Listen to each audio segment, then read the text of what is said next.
What's going on YouTube? Warstorm here, coming at you guys with another deck profile today. This is going to be the first new deck you guys probably had for a while. This is going to be Igknights. Now, I've been working on Igknights for quite some time. Finally got everything together. But as I usually do with my new deck profiles, I'm going to go briefly into detail cards you won't see in this deck profile and explain why.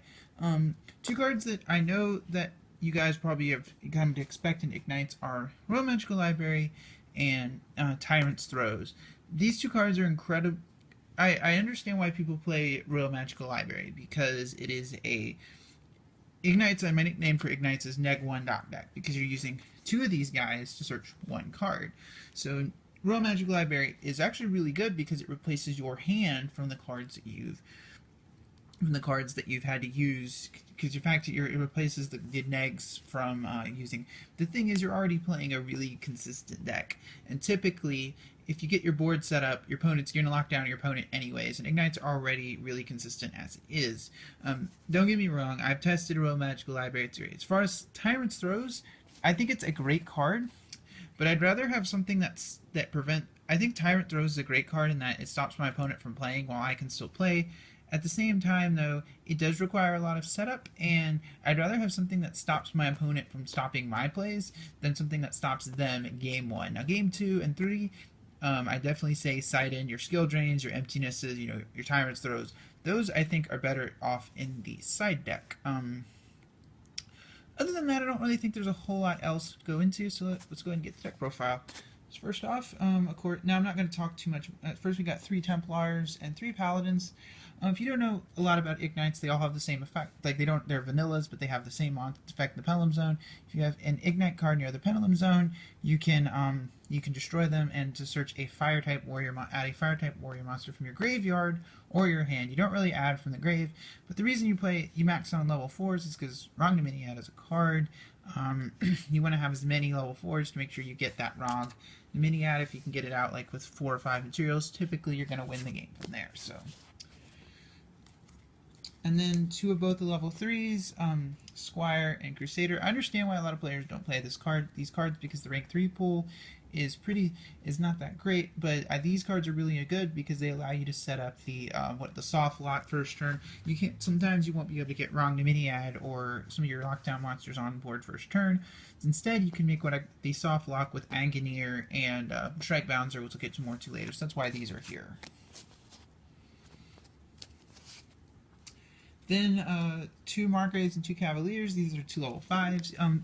The reason you run less of the level 5s is because the rank 5 pool is not as good as the rank 6 and the rank 4 pool.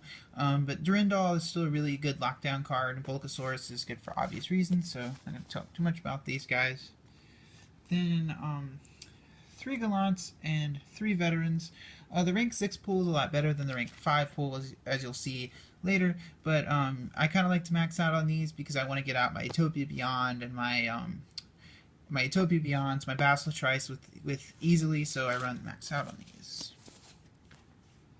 Now for some of the outside archetype support, 1 Rescue Hamster and 1 Rescue Rabbit. I'm going to put these cards together because they basically do the same thing. Rabbit is basically like a 1 card, rank 4 to get 2 level 4s on the board. So if you open with Rabbit, you can Pendulum Summon it out and then get 2 more level 4s from your deck. So you can, it's like it gives you 2 out of 4 of the materials for your Wrong Dominiad right away. Rescue Hamster is really good because typically, at least with your 6s and your 4s, you're typically going to always have targets in deck. It's like kind of like a mini Rescue Rabbit. It can also recycle 2 of your Pendulum monsters by banning itself in the Pendulum Zone. So I feel like Rescue Hamster is a really good card. It's just we don't have a lot of decks that can use it. And then kind of where the deck profile goes a little wacky, 2 copies of Elemental Hero Bladesman. Now, the reason I'm running this card is mostly because this card exists. But Bladesman actually is really good in the deck because you can search it with your Igknights. Igknights are generic for Fire Warriors, and so a lot of times my first turn play, if I open like say 4 Scales, just like 4 Igknights, I'll ping them away, search this guy out, normal this, search out the fusion spell, and then I'll set up my Scale and get my first turn first on the field. I found that a lot of the Draco Pals have a lot of trouble getting rid of, or hell, a lot of decks have trouble getting rid of this card first turn. Now we're getting to the spells. 2 Ignition Phoenix. I understand why a lot of people don't run this card, but have more than 1. But it actually, in testing, it's not that bad. it can unbrick bad scales, and it's like it allows you to search a card for 1 rather than 2, so I kind of like it. It's been pretty good. The One Pot of Riches, again, this is here to cycle back. Again, most of the time this card is not going to be dead the way your Igknights stack, and being able to only Pendulum Summon isn't really a problem. The one Reinforcement the Army, and the 3 Summoners Art. Obviously Rhoda went to 1, so that kind of slows this deck down, but eventually I'm going to have 2 painful decisions in place of Rhoda. But these cards are basically your searchers. Probably don't really need to talk too much about this. And then the 2 fusion substitutes, I'm thinking about maybe bumping Blazeman down to 1, so at least I don't draw extra. I know my Blazemans aren't dead. This card, the reason you run this over Poly is not only all the time your materials are going to be on the field because you're playing a Pendulum deck. So, and then the fact that it allows you to recycle your fusion, this guy, and draw a card. Because the thing is, your opponent might have the out to your first the dragons once, but they're likely not going to have the out if you get it out a second time. So yeah. Card's really good.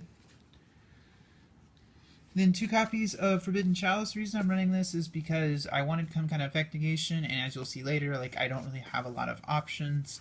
So this kind of works with my deck. I was looking for some sort of effect negation because I don't think I like effect failure, but I wanted something that was a little bit more flexible and wasn't a trap card.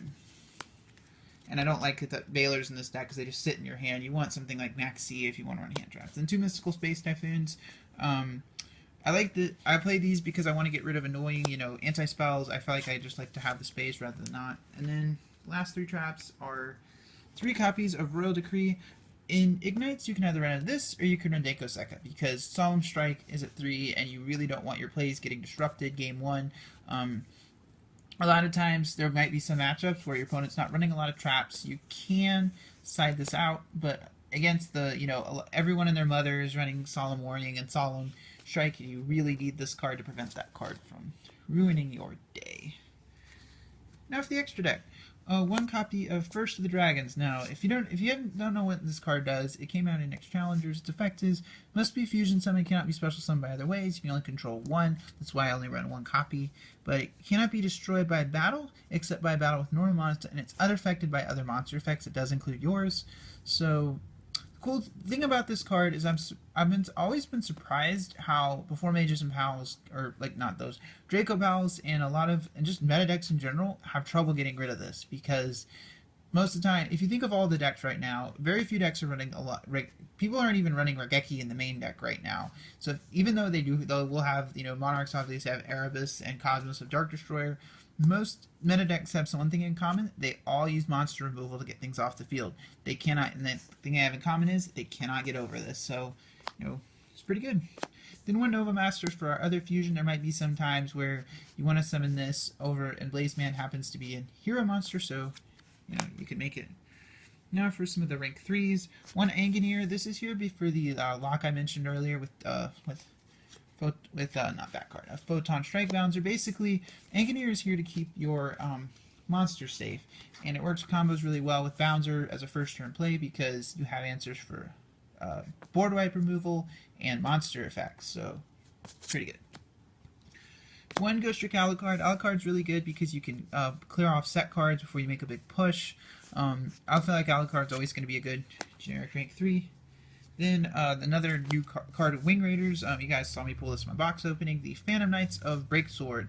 Now, I really like this card. It's probably the best generic rank 3 right now because, especially in a Pendulum deck like this, because you can target a Pendulum monster, pop it, and then Pendulum summon it back. Your Pendulum monsters will go to the extra deck. You can target your first the dragons and then pop a card.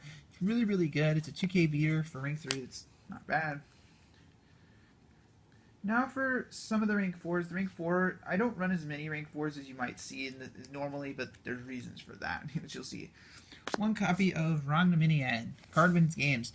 So basically, you want to make this with like 4 or 5 materials if it has, and your opponent cannot normal special summon. Typically, if you summon this, with 4 or 5 materials and it hits the field, you're going to win the game. You should win the game because your opponent cannot normal special summon for an entire turn.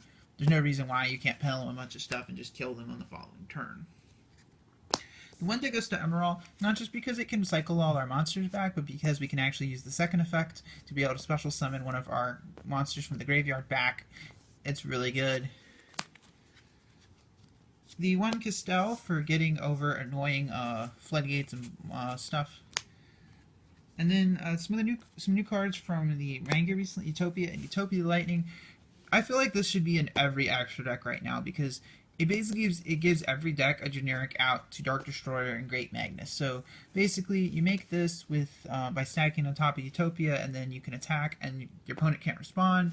It's basically like an Armades that can get itself up to 5k, so it wins games. So you definitely want to run Lightning.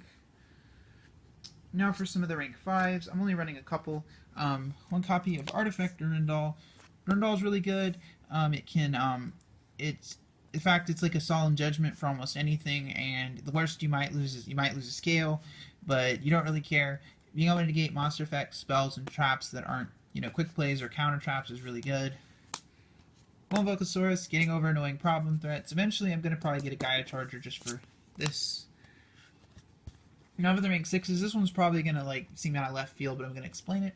Copy of Hazy Flame Basilatrice. So this card, if you don't know what this card is, it requires two or more, I think, let me read it, 2 or more maximum 5 level 6 fire monsters. So obviously this is a Hazy Flames boss monster, but it's also for, you can also make it Igknights. So it has different effects depending on how many materials. If it has 4 or more, your opponent cannot, four or more, your opponent cannot target it, and then 5 or more, your opponent cannot be destroyed.